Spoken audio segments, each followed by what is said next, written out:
warahmatullahi wabarakatuh. Perkenalkan, nama saya Vivi Fitrana Dewi dengan NIM akhir 220. Nah, pada video kali ini saya akan membahas tentang bagaimana sih sebenarnya proses atau alur dalam sistem peradilan pidana di Indonesia, khususnya berdasarkan KUHP baru. Jadi menurutku topik ini penting untuk kita bahas ya, karena berkaitan langsung bagaimana hukum itu dijalankan dan juga bagaimana hak-hak seseorang itu dilindungi selama proses hukum itu berlangsung. Soalnya seperti yang kita ketahui ya, dalam kehidupan sehari-hari sering banget kita dengar ada kasus kriminal kayak pencurian, penipuan, atau juga kekerasan. Nah, tapi nggak semua orang itu benar-benar paham bagaimana proses hukumnya dari awal hingga akhir perkara tersebut. Nah, di video kali ini aku akan ngebahas bukan cuma teorinya saja, tetapi aku juga bakalan pakai contoh kasus biar lebih kebayang dan gampang untuk dipahami oleh kalian. Untuk kasusnya seperti apa? Di sini aku menggunakan kasus pencurian motor di sebuah kos-kosan. Ini dia videonya.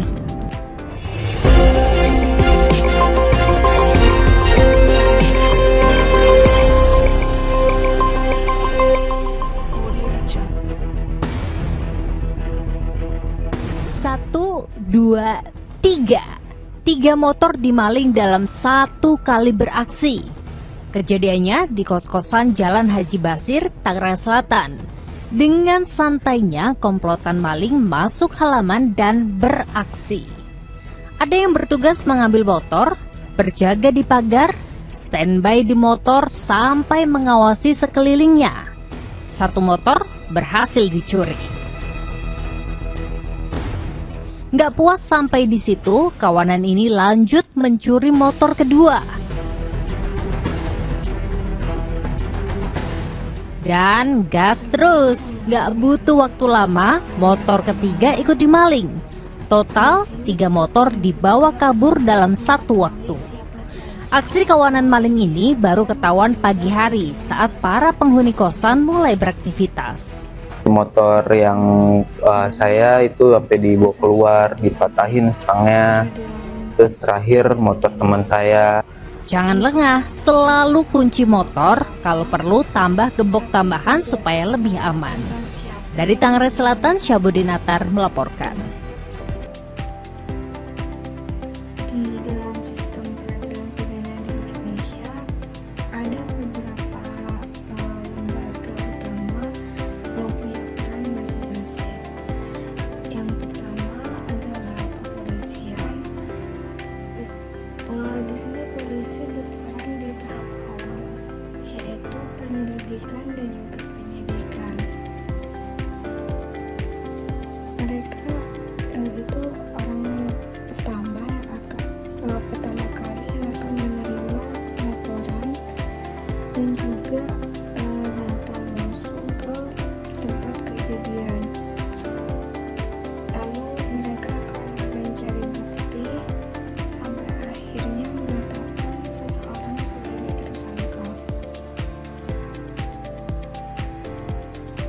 Kalau dikaitkan dengan kasus pencurian motor tadi, polisi yang menerima laporan dari korban, kemudian menuju lokasi kejadian dan melihat rekaman CCTV, lalu mulai mengidentifikasi siapa pelaku dari pencurian motor tersebut.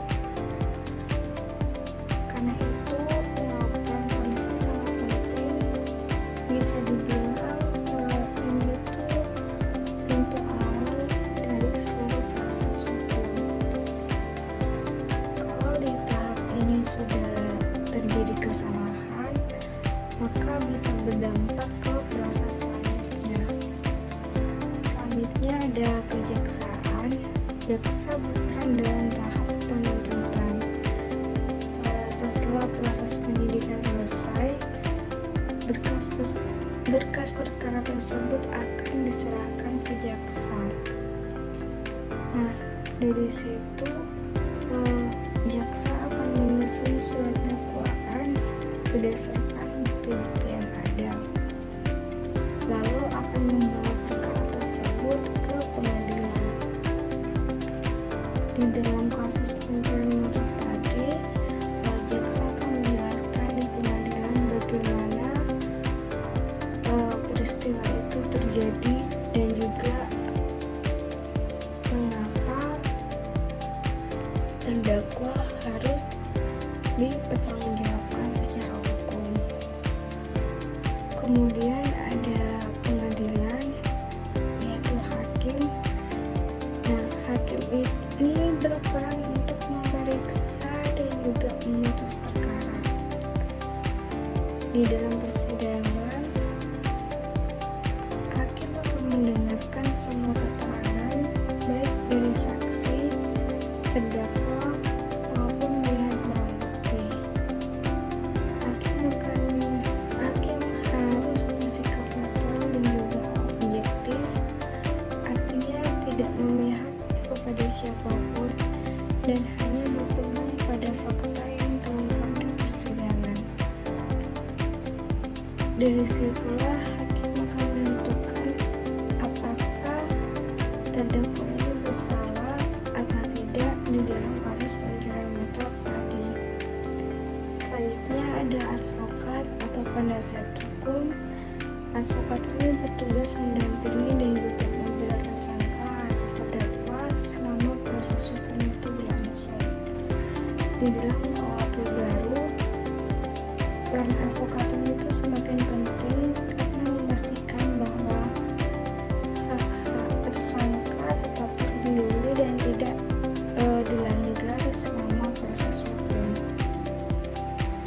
Jadi di dalam kasus tadi, tersangka juga berhak didampingi oleh penasihat hukum agar prosesnya itu bisa berjalan adil. Terakhir ada lembaga pemasyarakatan. Di lembaga ini berperan pada tahap akhir, yaitu ketika seseorang sudah dinyatakan bersalah oleh jaksa dan juga harus menjalani hukuman. Jadi kalau dalam kasus pencurian motor tadi, pelaku itu dinyatakan bersalah oleh hakim, maka ia akan menjalani masa pidananya di lembaga pemasyarakatan. Dari penjelasan ini kita bisa melihat bahwa sistem peradilan pidana itu bukan hanya terdiri dari tahapan, tetapi juga melibatkan berbagai lembaga yang saling terhubung satu sama lain. Di setiap lembaga itu punya peran yang penting dan semuanya harus berjalan dengan baik agar proses hukum itu bisa benar-benar adil dan sesuai dengan aturan yang berlaku.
titik ini sebenarnya proses hukum tuh udah mulai berjalan.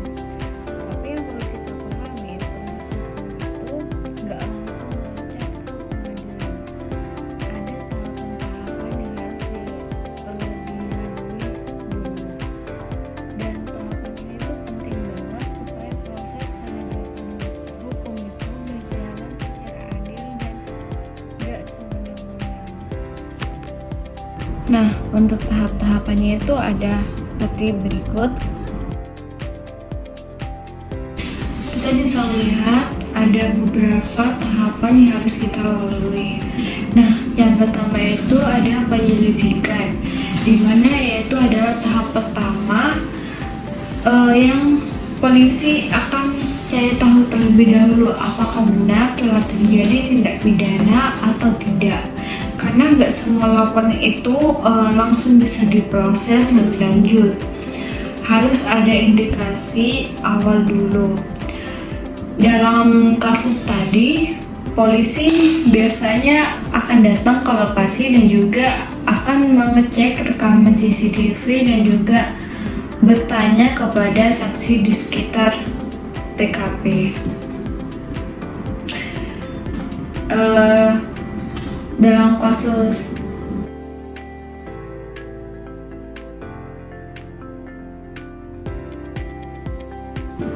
untuk tahap berikutnya yaitu adalah penyidikan, di mana proses ini udah lebih serius karena tujuannya itu untuk mengumpulkan bukti dan juga menentukan siapa tersangkanya.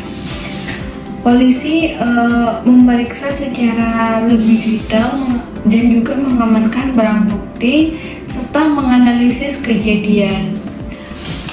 Dalam kasus pencurian motor tadi, pelaku yang telah terekam CCTV biasa akan dipanggil dan juga diperiksa. Nah, kalau bukti sudah cukup kuat, maka orang tersebut bisa ditetapkan sebagai tersangka. Lalu ada penangkapan dan juga penahanan. Setelah ada tersangka bisa dilakukan penangkapan. Tapi penting ya, penangkapan itu nggak boleh sembarangan. Jadi harus ada dasar hukum yang jelas. Setelah itu, kalau dianggap perlu, tersangka itu bisa ditahan. Tujuannya itu untuk tersangka itu tidak bisa melarikan diri atau menghilangkan barang bukti serta mengulangi perbuatannya. Nah, di KUHP baru ini soal penahanan diatur lebih ketat, jadi nggak bisa asal tahan. Nah, harus benar-benar sesuai aturan. Hal ini tuh menunjukkan kalau perlindungan terhadap hak tersangka sekarang lebih diperhatikan. Lalu ada tahapan penuntutan, yaitu penyelidikan sudah selesai dan berkasnya lengkap. Nah, kasusnya ini akan segera diserahkan kepada jaksa. Lalu jaksa ini akan menyusun surat dakwaan, dan surat dakwaan itu penting karena jadi dasar bagi hakim untuk memeriksa perkara di pengadilan.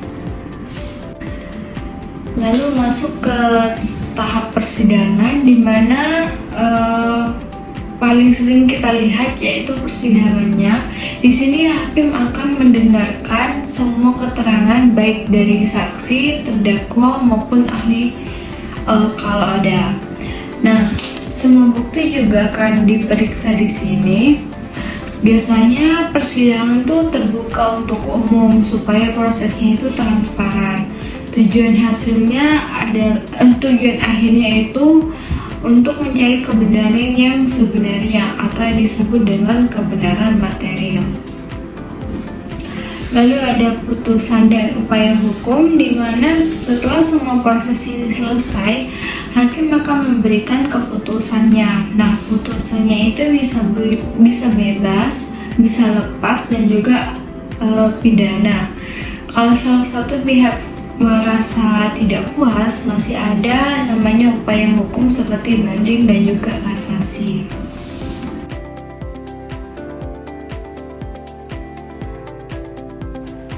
Lanjut, di sini ada perbandingan antara KUHP lama dan juga KUHP baru seperti yang saya tampilkan di slide PPT.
Lanjut, yang ketiga itu ada penangkapan dan juga penahanan, di mana pada KUHP lama itu lebih longgar dan di KUHP baru itu lebih kuat atau lebih ketat. Pada KUHP lama, pengaturan mengenai penangkapan dan juga penahanan masih memberikan ruang yang cukup besar bagi aparat penegak hukum. Hal ini tuh berpotensi menimbulkan penyalahgunaan wewenang. Di dalam KUHP baru, aturan mengenai penahanan dibuat lebih ketat dengan syarat dan juga batasan yang lebih jelas. Tujuannya yaitu adalah untuk mencegah tindakan sewenang-wenang dan juga melindungi hak tersangka. Yang nomor 4 itu ada transparansi proses. Di KUHP lama, transparansi itu kurang transparan, sedangkan di KUHP baru sudah lebih terbuka. Di KUHP baru juga lebih menekankan pentingnya transparansi dalam proses hukum, yang artinya setiap tahapan harus dapat diawasi dan juga tidak dilakukan secara tertutup tanpa alasan yang jelas. Hal ini tuh bertujuan untuk meningkatkan kepercayaan masyarakat terhadap sistem peradilan pidana di Indonesia. Yang kelima itu ada orientasi sistem hukum.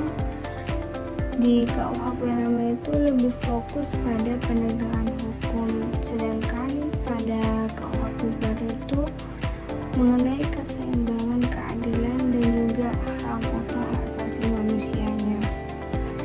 Secara umum di KUHP lama itu lebih berfokus pada penegakan hukum semata, sedangkan di KUHP baru di sini tuh mencoba menyeimbangkan antara hukum dan juga perlindungan hak asasi manusianya.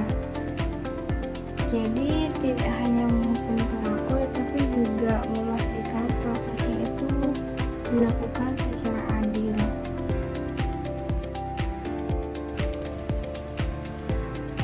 Adapun dampak perubahan yang dihasilkan, yang pertama itu mengenai dilindunginya masyarakat, yang kedua itu mengurangi penyalahgunaan wewenang, dan yang ketiga itu meningkatkan keadilan. Dengan adanya perubahan dalam KUHP baru ini, itu diharapkan sistem peradilan pidana menjadi lebih baik. Jadi tidak hanya bagi tersangka, tetapi juga bagi masyarakat secara